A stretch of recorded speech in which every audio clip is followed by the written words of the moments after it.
ಇನ್ನು ಜಗದೀಶ್ ಶೆಟ್ಟರ್ ಅವರು ಬಿಜೆಪಿಗೆ ಹೋದ ಬಳಿಕವೂ ಕೂಡ ಬಿಜೆಪಿಯ ನಾಯಕರು ಮತ್ತೆ ನನ್ನನ್ನು ಸಂಪರ್ಕ ಮಾಡ್ತಾ ಇದ್ದಾರೆ. ದೊಡ್ಡ ದೊಡ್ಡ ನಾಯಕರು ನನ್ನನ್ನು ಸಂಪರ್ಕ ಮಾಡುವಂತಹ ಕೆಲಸ ಮಾಡ್ತಾ ಇದ್ದಾರೆ. ಆಪರೇಷನ್ ಕಮಲಕ್ಕೆ ಸಂಬಂಧಪಟ್ಟಂತೆ ಅಥಣಿಯಲ್ಲಿ ಶಾಸಕ ಲಕ್ಷ್ಮಣ್ ಸವದಿ ಸ್ಫೋಟಕ ಮಾಹಿತಿ ಬಿಚ್ಚಿಟ್ಟಿದ್ದಾರೆ. ಬಿಜೆಪಿ ನಾಯಕರು ಅವರವರ ಭಾವನೆಗೆ ತಕ್ಕಂತೆ ಮಾತನಾಡ್ತಾರೆ.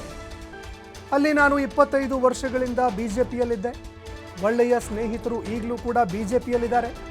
ಯಾರು ಸಂಪರ್ಕ ಮಾಡ್ತಾ ಇದ್ದಾರೆ ಎಂಬುದನ್ನು ಬಹಿರಂಗವಾಗಿ ನಾನು ಹೇಳೋದಿಲ್ಲ, ಅವರ ಹೆಸರನ್ನು ನಾನು ಬಹಿರಂಗವಾಗಿ ಸ್ಪಷ್ಟಪಡಿಸೋದಿಲ್ಲ.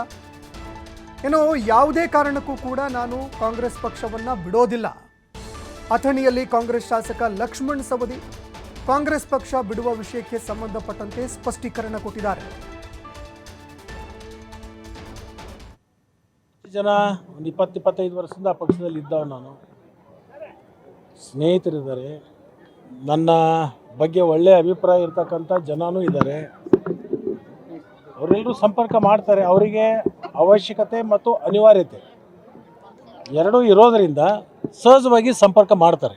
ಸಂಪರ್ಕ ಮಾಡೋದು ಅವರ ಇಚ್ಛಾನುಸಾರ ಮಾಡ್ತಾ ಇದ್ದಾರೆ.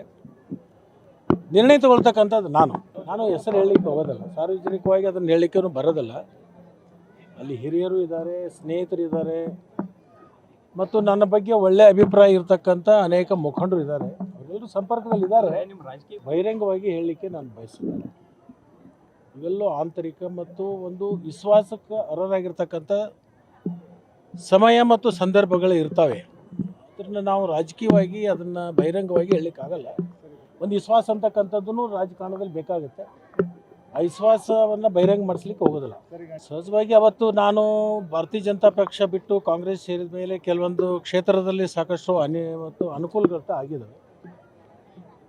ಆ ಅನುಕೂಲತೆಯನ್ನು ಮನವರಿಕೆ ಮಾಡಿಕೊಂಡೇ BJP ಅವರು ಇವತ್ತು ಪುನಃ ತಮ್ಮ ಪಕ್ಷಕ್ಕೆ ಬರಮಾಡ್ಕೋಬೇಕು ಅಂತಕ್ಕಂಥ ಆಸಕ್ತಿ ಹೊಂದಿದ್ದಾರೆ. ಆಸಕ್ತಿ ಅವರು ಮಾಡ್ತಕ್ಕಂಥದ್ದು ಅವರ ಏಳಿಗೆಗಾಗಿ, ಅವರ ಪಕ್ಷ ಬೆಳವಣಿಗೆ ಬಗ್ಗೆ ಅವರಿಗಿರ್ತಕ್ಕಂಥ ಅದು ಚಿಂತನೆ. ಬಟ್ ಅದು ಯಾವುದಕ್ಕೂ ನಾನು ಒಳಗಾಗಲ್ಲ. ನಾನು ಕಾಂಗ್ರೆಸ್ ಪಕ್ಷವನ್ನು ಬಿಡ್ತಕ್ಕಂಥ ಪ್ರಶ್ನೆ ಇಲ್ಲ.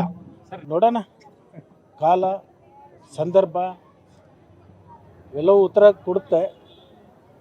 ಕಾಲ